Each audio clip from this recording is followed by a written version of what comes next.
우리에겐 우리가 있잖아요. 매일 오후 5시 5분 주진우 라이브. 지금 시각은 8시 30분입니다. KBS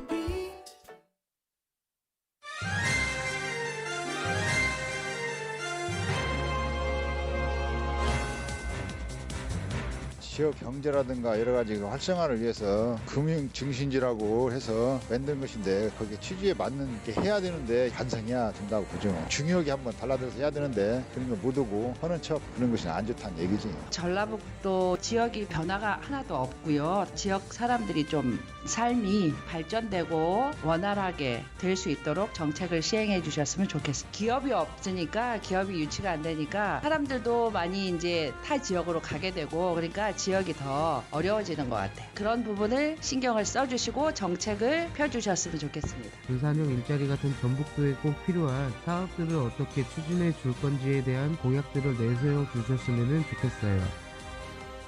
안녕하십니까. 배틀전북의 함윤호입니다. 전라북도의 시급한 현안, 차기 전북도지사들에게 바라는 점 도민들의 목소리를 들으셨습니다. 지방선거를 앞두고 각 지역마다 출마자들의 야심찬 포부가 전해지고 있죠. 그런데 브로커 개인 문제, 부동산 투기 의혹에 지역 곳곳마다 선거를 둘러싼 잡음도 들려옵니다. 또 여기에 여러 가지 확인되지 않는 소문들까지 겹치면서 지방선거를 50여일 앞두고 있는 지금 경랑 속에 휘말리고 있는 전국의 지방선거입니다. 이제 각 정당마다 경선 후보자들을 압축해 최종 후보자를 선출해 나가겠죠. 다른 때와 달리 더욱 철저한 기준과 높아진 유권자들의 눈높이에 맞는 후보들이 나올 수 있을지 두고 봐야 되겠습니다. 4월 11일 월요일 배틀전북 시작합니다. 오늘 아침 전북권 뉴스 살펴봅니다. 오늘부터 전국 선별진료소에서 시행해온 코로나19 신속 항원 검사가 전면 중단되며 유전자 증폭 PCR 검사는 종전처럼 우선순위 대상자에 한해 계속 시행된다는 기사. 앞으로는 신속항원 검사를 받으려면 호흡기 전담 클리닉이 있거나 지정된 동네 병의원을 방문해야 한다는 내용. 윤석열 당선자가 지난 10일 새 정부 경제부총리를 비롯한 8개 부처 장관 후보자를 발표한 가운데 차기 정부 첫 내각 인선인 만큼 전북 출신 입각에 관심이 모아졌지만 이날 발표된 장관 후보자 명단에는 전북 인사는 단 한 명도 포함되지 않아 자칫 역대 보수 정권에서와 마찬가지로 전북 패싱과 호남 차별이 재현되는 것 아니냐는 우려가 커지고 있다는 기사. 어제 저녁 7시쯤 모죽은 설천면 덕유산 국립공원 안에서 불이 났으며 산림청은 인원과 장비를 투입해 1시간 20분 만에 큰 불길을 잡았고 다친 사람은 없다고 밝혔다는 내용. 6일 지방선거를 앞두고 매관 매직과 사업권을 요구하는 정치 프로코가 있다는 이중선 전 청와대 행정관의 폭로로 일당 독주와 지역구도 투표 성향에서 비롯된 전북 정치의 그늘이 표면화됐다는 분석이 나온다는 기사. 장영수 장수군수 예비후보가 지난 8일 장수군청 브리핑룸에서 전주발 선거 프로권 뉴스와 관련해 대군민 성명서를 발표했으며 장수군수 선거에 폐기물 업체가 관련돼 선거 자금을 대고 선거운동을 돕는 대가로 인사권 및 인허가권을 당당히 요구하고 후보자를 협박했다는 녹취록이 있다는 얘기를 듣고 투명해야 할 선거가 좌지우지되고 있다는 현실에 큰 충격을 받았다고 밝혔다는 기사. 더불어민주당 공천작업이 본격 착수한 가운데 도내 6곳 현역 기초단체장들을 대상으로 한 선출직 평가 결과에 관심이 쏠고 있다는 내용이 있습니다. 오늘 아침 전북권 뉴스였습니다. 네, 배틀전북은 유튜브를 통해 실시간 생중계해드리고 있습니다. 다시 보기도 가능하죠. 많은 의견과 제보도 해주시길 바라겠습니다. 자, 두 분 월요일 아침마다 전화 연결하고 있습니다. 지금 전화 연결 전에 띠띠띠 상태가 이루어졌는데요. 배틀전북 정치쟁점은 국민의힘 정운천 국회의원 그리고 더불어민주당 신영대 국회의원과 함께하고 있습니다. 먼저 국민의힘 정운천 국회의원을 전화 연결하겠습니다. 정 의원님 안녕하세요. 안녕하세요. 예, 정운천입니다. 네, 그리고 더불어민주당 신영대 의원님 안녕하세요. 안녕하세요. 신영대입니다. 반갑습니다. 예, 네. 자, 오늘 첫 내용은 지방선거를 앞두고 이루어지고 있는 언론인 개발업체 낀 선거 브로커 홀개 이런 제목으로 나오고 있습니다. 먼저 전주 MBC가 이 선거 조직 자금 미끼로 인사권 인허가권 요구란 제목으로 보도를 했습니다. 지난주 이중선 전주시장 출마 예정자인 예비 후보의 증언과 함께 은밀한 선거 브로커들의 제안 내용을 공개가 돼서 파장이 일고 있는데 두 분 정치인으로서 또 선거를 치러본 분으로서 어떻게 보시는지. 물론 이종선 예비 후보는 사퇴를 했습니다. 신영대 의원님, 민주당 안에서 이런 일 어떻게 보십니까? 그러니까 이런 선거 브로커들이 이제 활동했던 게 예. 이번이 처음은 아니고요. 그렇죠. 우리가 전라북도에서 과거 이제 임실 군수가 대표적으로 이제 선거 브로커를 통한 정치 개입 이런 상황도 있었잖아요. 예. 그래서 실제 임실 군수는 뭐 2000년 이후에 4명의 군수가 연달아서 중도 하차했던 사례도 있었고요. 예. 근데 이런 게 뭐냐면 결국은 공천을 받으면 당선이 유력시되는 지역에서 우리 전북뿐만 아니라 영남도 마찬가지로 다양하게 일어나고 있는 것 같아요. 그래서 이런 부분 자체는 이번 기회에 근본적으로 좀 발본 세월에서 처벌을 해야 된다고 생각합니다. 예. 실제 선거 후보라 하면 마음이 얼마나 절절한 마음으로 출발했겠어요. 예. 그리고 실제 깨끗한 선거에 마음을 먹고 그 국민의 미래를 위해서 시민의 미래를 위해서 정치를 하겠다 나오신 분들인데 이런 예. 부분에게 접근해서 인사권과 인허가권을 요구하면서 돈을 지원하고 이걸 통해서 나중에 당선된 이후에도 그걸 발목을 잡아서 군정을 흔들고 시정을 흔드는 행태는 근본적으로 이제는 좀 예. 끝내야 된다고 생각합니다. 자, 그러면 시정기 의원님, 민주당의 네네. 국회의원으로서 지금 민주당 관련된 예비 후보가 이 부분을 이제 폭로했고 여기에 대해서 네. 이중선 예비 후보 물론 사퇴를 했습니다만 김성주 민주전북도당 위원장 즉각 사퇴하고 전북정내 지방선거 과정 무효해야 한다. 이건 뭐 전주 시민회에서도 목소리를 냈습니다. 민주당 네. 안에서 일어난 그러니까 경선이 곧 당선인 우리 민주당의 현실 속에서 일어나고 있는 선거 브로커의 개입 이 부분 민주당과 관련성을 어떻게 좀 봐야 되겠습니까? 어쨌든 민주당 후보 민주당 내에서 일어나는 것에 대해서 굉장히 죄송스럽게 생각하고요. 예. 이번에 이제 지금 그렇지 않아도 지난주 토요일 날 저희 이제 여론조사 소위원회에서도 좀 이런 논의를 잠깐 했었어요. 제가 소위원장 맡으면서. 예. 그 과정에 좀 이건 좀 그냥 뭐 경찰 수사를 지켜본 정도가 아니라 도당 차원에서 도당위원장이든 공관위원장이 직접 경찰청 방문해서라도 엄정한 수사를 촉구할 필요가 있고 수사에 협조할 내용도 있으면 적극적으로 협조할 필요가 있다. 이런 데까지 의견을 모은 자가 있습니다. 예. 자, 경찰 수사를 더 해야 되겠습니다만 현재 진행되고 있는 사실관계를 말씀을 드렸습니다. 정호천 네. 의원님. 예. 총선에 비해서 지방선거 특히 이 선거 브로커의 개입이 좀 많은 현실인지 이 사건을 좀 어떻게 보시는지요? 뭐 이게 그 밑바닥으로 보면 뭐 30년 민주당 일당 독주 공천만 받으면 당선되니까 뭐 경쟁도 없고 책임도 지지 않는 이 정치의 밑바닥에 빙산이 이렇게 일어나고 있어요. 근데 이번에 이제 이렇게 튀어나온 건 막 정말로 빙산의 일각이라고 볼 수 있는데 전체 지역이 다 이렇게 오염됐다고 이렇게 볼 수밖에 없습니다. 뭐 너무 당연하죠. 왜냐하면은 당선만 되면 뭐 이렇게 공천만 받으면 당선되니까 거기에 대해 당선되면 그 시장 군수 또는 도의원 시의원이 굉장히 큰 권한을 갖지 않습니까? 예. 그 권한에 대해서 이용할 수 있는 그러한 온상을 만들어 놓은 거예요. 그러니까 거기에 브로커들이 그냥 진입을 하는데 그렇게 하고 나면 예. 그 민주당 독주니까 일당 독주니까 일당이 그 책임을 지는 그러한 어떤 자정 기능을 가져와야 되는데 지난 10년 동안 누가 책임진 사람이 있습니까? 예. 책임진 게 아니고 법으로 재판만 받았지 스스로 정치인들이 이거 우리 잘못됐다. 정말 자정하자. 고치자. 이렇게 해갖고 나온 적이 있습니까? 자, 그러면 그러니까 계속 이렇게 악순환이 되는 거죠. 정치인들이 자정한다고 이게 될 일인가? 이런 반문을 한번 해봐야 될 게. 아니 예. 요거는요 일정 정도 예. 제도의 개선과 그 실제 그 정당의 자정 노력이 함께 있어야 되는 것 같은데요. 예. 지금 이게 전북만 일어나는 게 아니라 말씀드렸는데 실제 일당 독점이 심한 지역이 일어나는 현상들입니다. 전북만 예. 일어나는 게 아니고 예. 대구 경북도 있고 부산 경남도 있는 상황들이죠. 그렇기 때문에 일당 독점 구조를 해체할 수 있는 정당 구도, 정치개혁 구조가 있어야 되는 거고 자, 그러면 그 안에서도 또 실제 이런 불법적 요소를 통해서 당선된 후보들은 공천 이후라도 다 과감히 공천을 취소한다든가 예. 당선단 이후에도 출당과 제명 조치한다는 것 알겠습니다. 통해서 정당의 어떤 책임 있는 의식도 함께 자, 반영될 생각합니다. 알겠습니다. 그러면 잠시만요. 일당 독점 구조로 빚어진 현상 속에서 나타날 수 있는 상황은 우리 지역만의 얘기 아니다 이렇게 말씀하셨는데 그러면 정호천 의원님, 예. 국민의당이나 정의당 후보자에게도 이 선거 브로커들이 그러면 개입을 해서 뭐 이 당선되면 전주시 국가장급 건축 토목관리 이건 뭐 이종선 전 예비 후보가 얘기한 겁니다. 인사권 거래 조건으로 제시했다. 예. 처음에는 사실 아닌 줄 알았는데 이게 계속해서 접근하니까 예. 누가 당선이 안 되는데 브로커 오겠습니까? 아하. 지금 신영대 의원님 뭐 물타기 하는 것 같은데요. 못하긴 아니고 전라북도가 훨씬 더 오염됐어요. 왜냐하면은 지금 뭐 경북, 대구 지자체 뭐 제도 얘기했는데 거기 55명, 경북 59명의 지자체 의원들이 있습니다. 민주당에. 시도의원이. 근데 우리 전라북도는 한 명도 없어요. 그러니까 완전히 민주당 판 내지는 그 부패 고리판이 벌어져가지고 제도의 문제가 아니라 이건 우리 도민들의 문제도 심각합니다. 예. 아니, 도민들이 피해는 도민들이 보면서 완전히 일방적으로 완벽하게 일당 독주.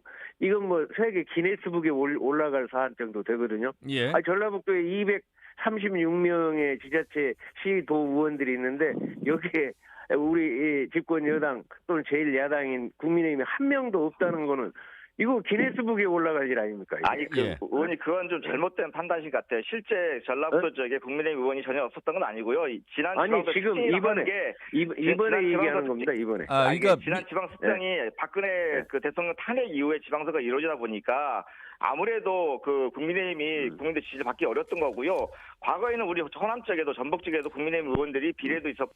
민선 6기에 있었습니다. 예, 민선 6기에. 예. 그때 박근혜 때는 딱 5명 있었어요. 예. 236명 중에. 없는 거나 마찬가지죠. 자, 그러면 두 분의 말씀이 지금 핵심은 선거 때 개입하고 있는 이 브로커들 그리고 아울러서 뒤에 살펴봐야 될 여론조사 개입까지 이제 살펴봐야 되는데 이게 이제 민주당의 독주 현상 속에서 쏠림 현상 속에 일어나고 있는 우리 정만의 일이 아니다. 그러면 어떤 방식으로 이 부분을 개선할 수 있는 것인가? 정당의 노력도 필요하다고 말씀하셨는데, 자 물론 이제 선거 제도가 바뀌어서 비례대표를 좀 많이 낸다든가 해가지고 이 일당 독주의 문제를 조금이라도 바꿔야 되는 거고요. 예. 더 큰 문제는 우리 도민들께서 이게 우리한테 오는 게 엄청 피해가 오는구나. 이제는 충청도처럼 양쪽에 어머니 아버지 이렇게 있듯이 야당 여당 함께 갈 수 있는 쌍발통 정치를 만들어야 되겠다는 우리 도민들의 의식개혁 운동도 꼭 필요합니다. 예. 제가 보기엔. 참 물론 이제 제도만 바꾼다고 될 수가 없어요. 뭐 236대 제로라는 게 기네스북에 올라갈 일이죠.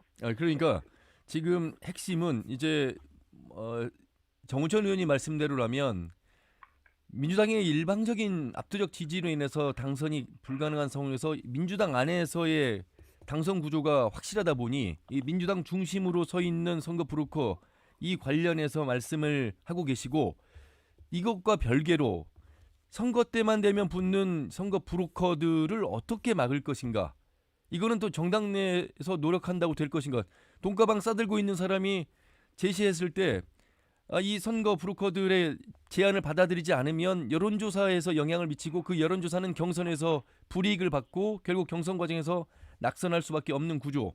뭐 이런 부분들에 대해서 좀 사실의 이야기를 좀 해주시면 좋을 것 같은데 신영대 의원님.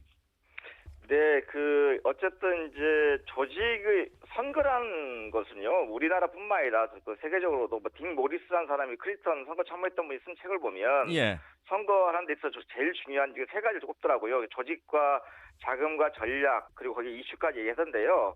당연히 선거를 준비하면서 자기 조직을 만드는 것은 중요한 거고 그리고 어쨌든 자기 자금, 정치 자금도 모집하는 것도 필요한 거고 이런 건데 핵심은 이 조직을 모으는 과정 자체가 합법적이게 한다는 거죠. 나를 위해서 내가 어떤 비전을 가지고서 시정을 이끌 거니, 내 의회 활동할 거이니 이거에 대해서 지지를 부탁하면서 자기 지지를 모아야 되는 건데 이 조직을 구성하는 방식이 돈을 통해서 그리고 업자로 돈을 받고 향후에 당선된 이후에 그걸 보상하는 방식으로 조직을 만드는 것은 적절히 않다는 거고요. 이거에 대해서는 아마 은밀하게 아무리 우리가 당에서 이런 감시 감독하더라도 은밀하게 이루어지는 이런 행위에 대해서 다 책임질 수 없지 않겠습니까? 그래서 이렇게 되면 이제는 뭐 군정이고 시정이고 그리고 당선된 이후에도 언제든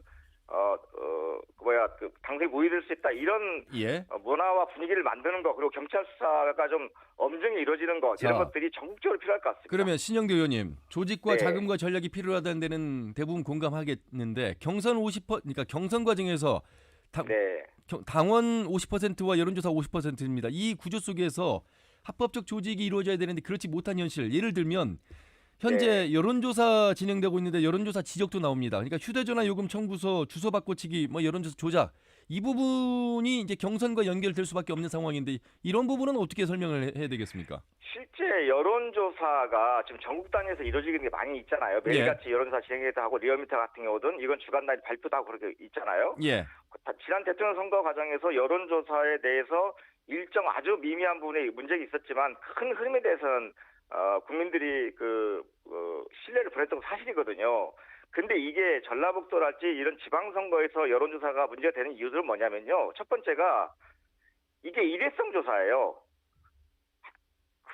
방송사나 언론사 한 번 조사하는데 그게 한 번 조사하는 것을 거의 언제 한다는 날짜가 공개되어 있습니다.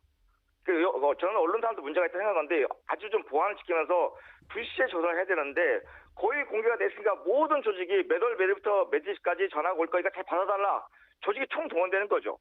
이런 여론조사 시스템 자체를 근본적으로 바꿀 필요가 있다. 그리고 이게 정말 실효성이 있는 거에 대해서 좀 한번 찾아볼 수도 있을 것 같고요. 예. 그리고 두 번째로 이게 이제 이번 처음이 아니고 과거에도 이제 KT 일반 전화를 통해서 여론조사 진행할 때는 또 전화기를 많이 확보해 놨었어요. 그렇죠. 후보자들이. 예. 그게 이런 불법을 장애했고 그 다음에는 휴대전화를 개인들 동원해가지고 많이 개통해서 이분들이 전화를 많이 받게 한다든가. 근데 이번엔 특별한 또 다른 행태가 나타났거든요. 예. 주소지 청구지를 바꾼다랄지 했는데 이런 부분은 그 일회성 여론조사 갖고 있는 한계점인 것 같아서 예. 거기 이거에 대해서 근본적인 변화들을 이번 지방선거에서 줄 필요가 있습니다. 예. 전국대에서 만약에 일주일 단위로 여론조사가 계속 진행된다고 한다면 이런 거 할 수가 없겠죠. 자.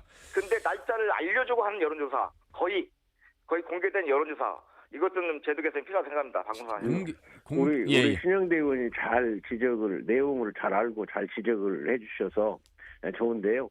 결국은 이제 전체적으로 보면 우리 법과 원칙이 제대로 서서 제대로 조사하고 제대로 재단하고 하는 게 이제 원칙이고요. 예. 그 다음에 이제 중요한 거는 이제 어쨌든 이래도 전라북도에는 민주당 일당 독주로 갈 수밖에 지금 현재는 없기 때문에 스스로 이런 기회에 자정 기능을 어떻게 할 것인가가 도당 중심으로 해서 국민들한테 제대로 국민들한테 보여주시는 것이 민주당이 해야 할 일이다. 세 번째로는 이제 결국은 경쟁을 하게 되면 그런 문제가 투명하게 되니까 굉장히 줄어들거든요. 예. 그래서 제대로 된 건강한 민주주의를 만들려면 예. 결과적으로는 쌍발품 정치해야 된다. 예. 네, 이런 결론이 나오는 거죠. 자, 신영대 의원님은 뭐 이런 것들이 합법적으로 이루어지고 문제가 된다면 책임을 져야 된다 이렇게 말씀하셨습니다만 공당인 민주당으로서는 그동안에 전북에서 일어난 선거법 낙마, 비위로 인한 낙마들이 있었습니다만 또다시 공천하는 모습, 당원 당규를 어겨가면서 하는 공천들의 모습, 또 탈당하면 그만인 상황, 이런 속에서 이루어지고 있는 부분들도 함께 늘 도당위원장에게 늘 질문을 던졌고 그 질문에 대한 답을 듣고자 했습니다만 내용은 그렇지 못했던 부분들도 있습니다. 예. 답변 드릴까요? 네. 과거에 그런 분 있었다고 생각합니다. 하지만 이번에 아마 공천 과정에서 여러 가지 부동산 문제 때문에 탈당하신 분이 계신데요. 이런 분들 아마 재공천 받기 쉽지 않을 거고요. 예. 법당도 어려울 거라 생각하는 거고요. 지난 우리가 대통령 선거를 거치면서 그 보궐선거에 우리 후보를 전혀 내지 않았습니다. 우리가 책임이 있는 지역 같은 경우들은 아마 이런 흐름들이 잡혀있기 때문에 향후에 민주당의 쇄신의 결과물로서 향후에 민주당의 당선자가 어떤 문제가 있어서 그 직을 상실할 경우에는 아마 후보를 내는 것 자체를 신중하게 검토해서 아마 거의 안 내는 방향적으로 결정하지 않을까 생각하고 있습니다. 예, 지난 대선 때 서울과 부산 보궐의 후보를 그 전 보궐선거 때는 민주당이 냈다는 말씀을 좀 드리면서 또 약속이 한번 우리 쪽 안에서 이루어지길 바라는 마음도 들어보겠습니다. 자, 이 내용은 여기까지 좀 짚어보고요. 우리 지역 안에 지방 선거도 시기가 빠르게 돌아가고 있습니다. 그런데 아직 광역 기초의원 선거구가 나오지 않은 상황에서 후보자들 상당히 고민이 많고요. 어떻게 빨리 해결을 해줘야 될 것 같은데 이견도 좀 좁히지를 못하고 있는 그런 정치권의 모습 어떻게 보시는지요, 신영대 의원님? 네, 중대선거구 논의가 시작된 게 어느 때냐면 여러 차례 회의가 있었지만 지난 대선에서 좀 본격적으로 논의가 됐었어요. 사실 윤석열 후보께서 뭐라고 말씀하셨냐면 개헌 문제보다 더 중요한 게 선거제도 개혁이다. 예. 중대선거제를 정치하기 전부터 선회했다 이런 말씀을 하셨어요.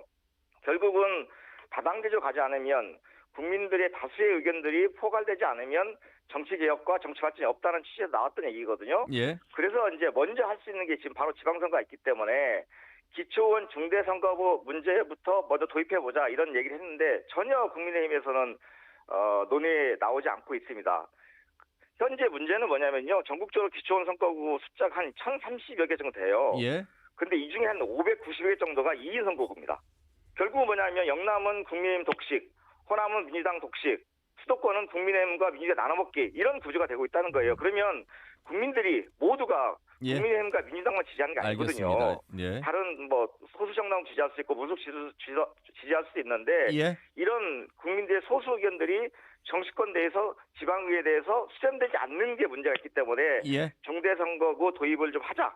그리고 현재 2인에서 4인까지 기초를 선출하는 것을 3인에서 5인 선출한 방식으로 공직선거 개정하자. 예. 이런 얘기를 하고 있는데 이거야말로 정운천 의원님은 기초원 선거는 중대선거를 말씀하시면서 기초원 선거구는 쉽게 할 수 있는 거. 현재 중대선거를 하고 있잖아요. 기초원 선거는. 예. 이걸 좀 숫자를 늘리자는 것에 대해서 전혀 논의에 임하지 않고 있어서 국민의힘에 대해서 매우 유감스럽게 생각합니다. 예. 정 의원님. 예. 지금 그 중대선거구는 우리 전라북도의 현실을 풀어내는 데는 의미가 있는 거라고 생각합니다. 예, 예. 근데 그 중앙 지금 현재 돌아가는 걸 보니까 우선 선거구 획정이 계속 늦어지면 요 중대선거구 정치개혁 요것도 못하면서 지금 국민들한테 큰 마이너스를 주고 있는데 예. 사실은 이게 이제 국회의원 선거 제도하고 지방선거 제도가 같이 맞물려서 이렇게 돌아가는 거기 때문에 큰 틀에서 선거 개혁은 그렇게 봐야 되는 거 아니냐는 그런 접근을 보고요. 사실 지금 현재도 2명 내지 4명으로 돼 있기 때문에 현재도 문제는 없는데 사실 전라북도 전주에서도 4명 선거구 만들어 놓고 쪼개가지고 2명 2명으로 만들어서 그냥 4명 선거구도 없애는 게 과정이 있었거든요. 예. 그래서 그러한 걸 이제 3명 이상으로 하자는 거에 대해서는 전 개인적으로 동의하는데 예. 당에서 좀 진행하는 등등은 전체를 함께 하자는 그러한 예. 이 얘기로 좀 진행되고 있는 것 같습니다. 예. 자, 선거구 획정이 최종적으로 불발되면 민주당 단독으로 처리 가능성도 있는 것인지 간단하게 말씀해 주시죠, 시영대 의원님. 선거법이라고 하는 것은 결국은 경쟁의 룰이기 때문에요. 하부 처리를 원칙으로 해야 되는 게 맞는 거고, 하지만 국민들의 간절한 호소 또는 어쨌든 정치 개혁 차원에서 필요하다면 원천적으로 좀 선한 강행 처리를 완전히 배제할 수는 없겠지만 가능하면 합의 처리를 하려고 노력하고 있습니다. 자, 우리 지역 도지사 예비 후보들을 지난주 금요일이어서 이제 내일 또 만나겠고 또 금요일에 또 만나겠습니다. 그 말씀은 이제 후보가 상당히 많다는 말씀인데, 자, 국민의힘 도지사 후보 처음에는 김용호 변호사에 한정됐는데 그 뒤에 이제 양정무 회장이 출마 선언 예정하고 조배숙 전 의원까지 SNS를 통해서 이야기를 하고 있어서 3명의 경선이 이루어지는 겁니까? 예, 이번에도 지방선거에서는 도지사가 상징이기 때문에 도지사의 명망 있는 인물이 나와야 지지율을 높일 수 있다는 그런 전제하에서 많은 노력을 했습니다. 근데 정말 정권 교체 이후에 다행스럽게 김용호 우리 변호사가 이제 처음에 이제 출마 선언을 했고요. 그 다음에 양정무 회장은 서울의 순창 향후회장이면서 랭스필드 회장 기업가 출신인데 이번에 출마 선언을 했고, 또 마지막으로 지금 조배숙 1호 검사 익산에서 4선 민주당 의원이 우리 선대위 위원장으로 오셨는데 그분도 이번에 출마 선언을 해서 3명이 경선하게 됐습니다. 예. 자, 경선은 앞으로 좀 더 지켜봐야 되겠습니다. 더불어민주당은 이 도지사의 경선 컷오프 이후에 경선 이 계획을 갖고 계실 텐데 지금 어떻게 진행이 될까요? 전 현직 의원님과 현직 지사님이 지금 출마를 해서 준비하고 계신데요. 예. 중앙당 차원에서 조만간에 전체 아마 경선의 큰 방향은 잡혀진 것 같고요. 예. 그런 과정에 전체가 경선에 참여할 수 있을지 몇 분이나 좀 탈락하고 숫자를 압축해서 경선 진행할지는 좀 더 상황을 지켜봐야 될 것 같습니다. 예. 그러면 더불어민주당, 전북도당 지방선거를 위한 3대 권고안 발표했는데 이 내용은 어떤 내용으로 구성됐습니까? 우선 지방선거 혁신을 위해서는 청년 여성이 좀 의회에 좀 지지를 많이 했으면 좋겠다는 이런 취지에서 광역의원 같은 경우는 20%, 기초의원 30%의 청년과 여성을 우선 공천한다 이런 내용들이 있고요. 예. 그리고 현재 좀 후보들이 그 신청자가 많지 않아서 청년 여성 같은 경우들은 그래서 추가 공모도 좀 진행할 계획이 있습니다. 그리고 하고 세 번째로는 저희가 전북 지역이 아시다시피 당선 가능성이 높은 민주당 공천을 받으면 당선 가능성이 높기 때문에 여러 가지 심사 기준이 있긴 하지만 이러면 정체성 기여도랄지 의정활동 능력이랄지 당선 가능성이랄지 이런 여러 가지 그 심사 기준이 있긴 하지만 도덕성 같은 경우들 더 엄중하게 좀 보고 평가해서 후보를 공천하려는 계획을 가지고 있습니다. 예. 검증의 벽이 높아서 통과하지 못한 경우도 있는 부분에 대한 반발도 있습니다. 이 반발은 타당한 것인가 어떻게 생각해야 되겠습니까? 당연히 이제 오랫동안 선거를 준비하신 분들 입장에서는 본인이 그 통과하지 못했을 때 여러 가지 호소도 하고 이런 그 검증 내용에 대해서 불만을 갖기도 하고 이렇게 할 텐데요. 하지만 오히려 민주당 지지가 높은 지역일수록 도민의 눈높이에 맞는 이런 검증의 칼날을 들이대는 게 맞는다고 생각하고요. 예. 그걸 통해서 지금 우리 도민들 또 시민들의 신뢰를 확보하는 게 맞다고 생각합니다. 예. 국민의힘은 한번 소개해드렸습니다만 기초 자격평가 PPAT를 실제로 본다고 밝혔습니다. 그만큼 어느 정도 정치에 관한 일반적 상식을 좀 확보하는 차원으로 이해가 됩니다만. 아마 처음 우리가 이제 이준석 대표 온 뒤에 우리 기초 학력평가 하듯이 예. 우리 자격평가를 한번 해보자 해가지고 처음 이제 이번에 시도하는 건데 사실은 그 비례대표만큼은 기초자격평가 성적에 따라 공천 여부가 이번에 결정되어가지고요. 이거 옛날에 그 학력평가 개념으로 이렇게 보시면 되겠어요. 예. 정치평가라고 봐야겠죠. 그래서 이제 한 시험 문항 한 30문항 되는데 거기에 직무수행, 분석 판단력 평가, 현황 분석 능력 이런 3개 영역에서 이제 출제를 해가지고 70% 이상은 광역 의원, 60점 이상은 기초 의원을 이제 커트라인으로 해가지고 진행을 한다. 이렇게 되니까 지금 벌써 열공하고 있습니다. 우리 비례도 우리 전라북도에도 한 30명 정도 이렇게 해서 비례가 한 열 몇 명 이렇게 나왔는데 지금 열심히 공부하고 있습니다. 정 의원님 내각 인선에 대해서 전북이 지금 한 명도 지금 포함이 되지 않았습니다. 물론 또 남아 있긴 하겠습니다만 어떻게 보세요? 아니 그 얘기를 좀 어필을 했는데요. 지금 총리를 전북분 드렸지 않냐고 당선인께서 말씀하셔서 제가 웃고 말았습니다만은 전주 출신 한덕수 한덕수 총리가 전주 출신이니까 총리는 그래도 3명, 4명 장관 몫은 하는 거 아니겠어요? 그렇게 받아주시죠. 정운천 의원님을 총리로 임명하시면 전북부이라고 인정하겠는데요. 한덕수 총리님을 전북부로 인정하기 쉽지 않네요. 그래도 전주 출신은 분명한 거고요. 마무리는 다른 때는 서울 출신 하셨다가 때로는 전북 출신 하셨다가 하시니까 훈훈하게 끝나는 것 같습니다. 알겠습니다. 두 분 말씀은 여기까지 듣겠습니다. 고맙습니다. 네, 감사합니다. 오늘 전화 연결 상태가 좀 좋지 않았습니다. 청취자 여러분의 양해 바라겠습니다. 자, 월요일 아침은 이렇게 지방선거를 앞두고 각 정당의 이야기 또 정치권 이야기를 전해드리고 있습니다. 많은 애청 바라겠고요. 유튜브에서 다시 보기도 가능합니다. 많은 의견과 제보도 해주시길 바라겠습니다. 내일은 도지사 후보 3분을 만나보도록 하겠습니다. 내일 아침 8시 30분에 인사드리죠. 함윤호였습니다. 고맙습니다.